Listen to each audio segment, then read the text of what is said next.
Hello everyone, it's Sanjana from Feel Good Treatments, and I'm coming on today to talk to you about trauma and how it can show up and how it affects your anxiety. So before I talk about trauma, let's talk about what anxiety is. Anxiety is the abnormal response to normal situations. And it comes about because your brain's primary function is survival. So your brain is perceiving danger in places where normally there isn't danger, like a social situation at work, in traffic, wherever it is, something really normal.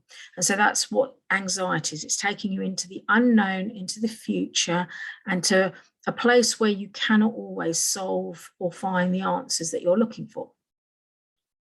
So how does trauma relate to this? Well, the clients I work with have often experienced a trauma in their lives. And recently I've come across really clearly some 3 or 4 different types of trauma, and I thought I'd talk about 3 of them to you today. So the first one is about learned trauma. And this is trauma that you've learned by watching other people's behaviors. So I'm working with someone at the moment whose grandmother is scared of loud noises. They make her feel very unsafe. And her trauma came about because she was a young child in the Second World War.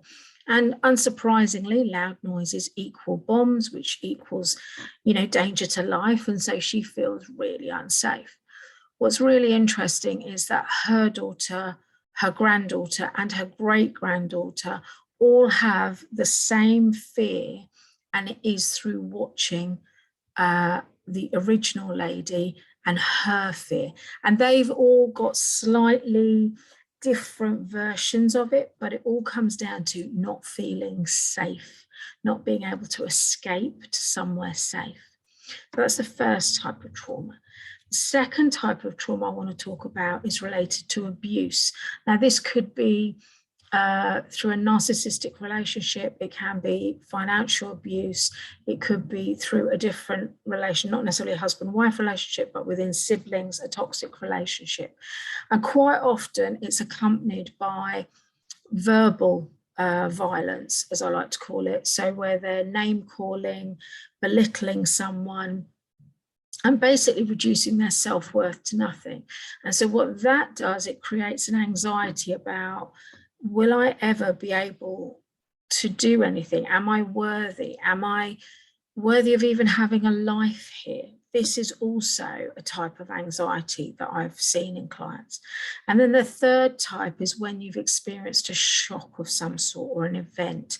So this could be a bereavement. It could be a divorce or a miscarriage. It could be not getting into the school of your choice or the university of your choice. It could be having to change career.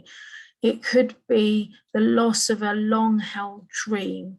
The trauma is just the trigger, okay?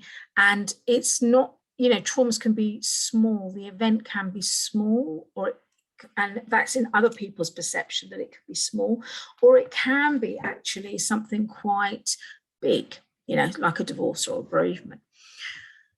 The reason it becomes a trauma is because it's how we're processing our emotions. Our brain, as I said, is geared to survival. And the number one way it learns about whether you're safe is it stores everything you've experienced, all the emotions attached to it, and how that event made you feel.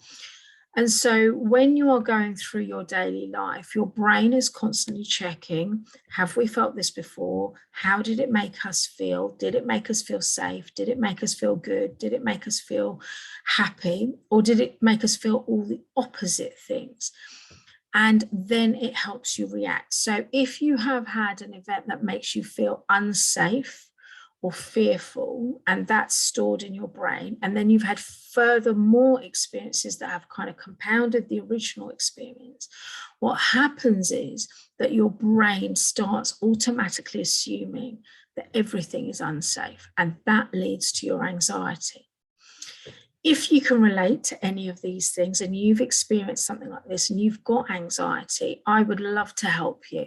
So you can book in, the link will be below, into my free 30-day conversation. It's a free call. We do it on Zoom or on WhatsApp. You tell me your story, and I will tell you what I think is the underlying cause and how it's affecting you. So I'll ask you a bit about what's been going on for you, and then we'll talk about how those events have made you feel. There's no obligation to work with me, because once you know what that cause is, you can start helping yourself. Of course, if you say you want to work with me, I would love that, because I don't believe that you have to live with anxiety. I believe you are here for a life of joy and prosperity and abundance, of great relationships, of fun, of love, of all the things that you want to happen in your life. So I hope this has been a short but interesting video for you. And if you would like to book in, use the link below. Take care now. Bye-bye.